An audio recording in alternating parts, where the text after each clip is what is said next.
வணக்கம் நண்பர்களே. சிட்டிக்கு அவுட்டரில் பிளாட் வாங்கலாமா, அதாவது வீட்டு மனை வாங்கலாமா? இதுதான் என்னுடைய நண்பர் கேட்டது. அதாவது சிட்டியிலேருந்து கிட்டத்தட்ட ஒரு 20-25 கிலோமீட்டர் தூரத்தில் ஒரு லே அவுட் போட்டிருக்காங்க. பிளாட் ஆனால் ரொம்ப குறைச்ச விலையில் கிடைக்கிது. லே அவுட்டுக்கு வந்து ப்ராப்பரான அப்ரூவல் இருக்குது, டிடிசிபி ரேராக அப்ரூவல் இருக்குது, இன்ஃப்ராஸ்ட்ரக்சருக்கும் நல்லா பண்ணியிருக்கிறாங்க. ஆனால் பிளாட் வாங்கினா டெவலப் ஆகுமா, அதாவது வந்து டெவலப்னா அந்த ஏரியா டெவலப் ஆகுமா, ஃப்யூச்சரில் அப்ரிசியேஷன் கிடைக்குமா என்று கேட்டேன். நான் சொன்னேன், நீங்கள் தாராளமாக சிட்டிக்கு அவுட்டரில் வாங்கலாம். அதாவது நீங்கள் பார்க்க வேண்டியது அந்த லே அவுட், அந்த லே அவுட்டுக்கு ப்ராப்பரான அங்கீகாரம். அதாவது டிடிசிபி இப்போ வந்து 2017 பிறகு போட்டிருந்தால் ரேராக அப்ரூவல் இருக்கணும், டிடிசிபி அப்ரூவல் இருக்கணும். ரெண்டும் இருக்கிறா, உள்ள சாலைகள்லாம் சரியாக இருக்குதா, மின்சார வசதி இருக்கிறதா, எல்லாத்தையும் நீங்கள் பார்த்துக்கிட்டு நீங்கள் அவுட்டரில் குறைச்ச விலையில் கிடைச்சா மிக தாராளமாக வாங்குங்க. ஏன் என்றால் குறைந்த விலையில் இப்பொழுது வாங்குவது தான் எதிர்காலத்தில் நிறைய அப்ரிசியேஷன் கிடைக்கும். இப்போ எல்லாருமே கிட்டத்தட்ட ஒரு 60 வயதில் இருப்பவர்கள்ட்ட இந்த ஒரு ஃபீலிங் இருக்குது, இந்த ஒரு எண்ணம் இருக்குது. அந்த ஏரியாவெல்லாம் டெவலப் ஆகுமான்னு நினச்சாங்க. அதெல்லாம் ஒரு காடுங்க. அப்போது சதுரடி 30 ரூபா 40 ரூபாய்க்கு கொடுத்தாங்க. நான் வேண்டான்ட்டேன். அந்த காட்டில் யார் வாங்கணும்? ஆனால் இப்போ என்னென்னா, இப்போ புது பஸ் ஸ்டாண்ட் அந்த பக்கத்தில் போட்டாங்க, விலைவாசி ரொம்ப ஏறி போச்சு. இப்போ வந்து 5000-10,000 ஸ்கொயர் ஃபீட் சொல்கிறான். நான் விட்டுட்டேன். இந்த கதை கிட்டத்தட்ட இந்த அனுபவம் நான் சந்திக்கிற பெரும்பான்மையானவர்கள்ட்ட இருக்குது. இது ஏன்னா அவர்களுக்கு தொலைநோக்கு பார்வை இல்லை. ஒரு ரியல் எஸ்டேட்டில் இன்வெஸ்ட் பண்ணுவதற்கான தொலைநோக்கு பார்வை இல்லாததான் காரணம். எதிர்காலத்தை கணிக்கக்கூடிய ஒரு அந்த சிந்தனை இல்லை.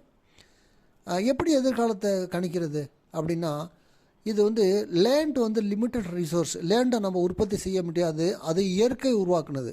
ஆனால் மக்கள் தொகை அதிகரிச்சுக்கிட்டே இருக்குது.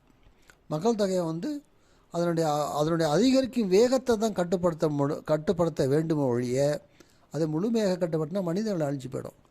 ஸோ மக்கள் தொகை அதிகரித்து கொண்டே இருக்கிறது. அப்பொழுது தேவைகள் அதிகரிக்கிறது. தேவைகள்னால் அவர்களுடைய ஒரு மனித குலம் வாழ்வதற்கான எல்லா தேவைகளும், அவர்களுக்கு வீடு கட்டுவதற்கு மட்டுமல்ல. வீடு மட்டுமா தேவை? அவங்களுக்கு வந்து மனிதனுக்கு வந்து அடிப்படை உடுக்க உடை, உண்ண உணவு, இருக்க இடம் என்ற, அப்புறம் தொழில் வளர்ச்சி, இப்படி பலவிதமான தேவைகள் இருக்கப்போ நிலத்தோட தேவை அதிகம், நிலத்தின் விலையேற்றம் அதிகரித்து கொண்டே இருக்கும். அதனால் குறைந்த விலையில் வாங்கி போடுவது லாங் டேர்ம் இன்வெஸ்ட்மெண்ட்டில் அது ஒரு மிக புத்திசாலித்தனமான முடிவு. நான் சிட்டிக்குள்ளே தான் வாங்குவேன் அப்படின்னு நினைக்கிற அந்த மைண்ட் செட்டை மாற்றி சிட்டிக்குள்ளே வாங்கணும். அவங்களுக்கு அங்கே தேவை இருந்தால், ஒரு வீடு கட்டணும் சிட்டிக்குள்ளே என்கிற பொழுது நீங்கள் அங்கே வாங்கலாம். ஒரு கமர்ஷியல் ஒரு பர்பஸ் இருக்குது, அதுக்கு வாங்கலாம், ஓகே, நோ ப்ராப்ளம். ஆனால் அவுட்டரில் எல்லாம் வாங்கினா போகுமாங்கிற அந்த சிந்தனையை மாற்றி உங்களுடைய இன்வெஸ்ட்மெண்ட்டை அவுட்டர்லேயும் கொஞ்சமாக அல்லது ஒரு குறிப்பிட்ட சதவீதம் செய்யுங்கள். முழுமையாக அவுட்டர்லேயே வாங்குங்கள் என்று சொல்லவில்லை. நிலத்தில் முதலீடு செய்கின்ற பொழுது, அதாவது பொண்ணுலையும் மண்ணிலையும் போட்டால் வீணாக போக சொல்லுவாங்க. ஆனால் பொண்ணில் நகையில் கூட ஏற்ற இறக்கம் இருக்கும். ஆனால் நிலத்தில் ஏற்றம் மட்டுமே இருக்கும், இறக்கம் என்பது இருக்காது. அதனால் நகரின் வெளிப்புறங்களில் அவுட்டரில் ப்ராப்பர்ட்டி கிடைக்கிறப்ப அதுலேயும் குறிப்பிட்ட சதவீதத்தை முதலீடு செய்யுங்கள். இதுதான் என்னுடைய ஆலோசனையாக இருக்கிறது. ஆகவே அவுட்டரில் பிளாட்டு வாங்கலாமா என்றால் மிக மிக தாராளமாக வாங்குங்கள். அதுதான் மிக புத்திசாலித்தனமான முடிவு. ஏன்னா என்னென்னா, இந்த 20-30 வருஷம் கழிச்சு என்ன மாதிரியான ஒரு டெவலப்மெண்ட் இருக்குன்னு நமக்கு தெரியாது. அதனால் கண்டிப்பாக நீ வாங்குங்கள். இல்லைன்னா இந்த வருத்தம் உங்கள்கிட்ட இருக்காது.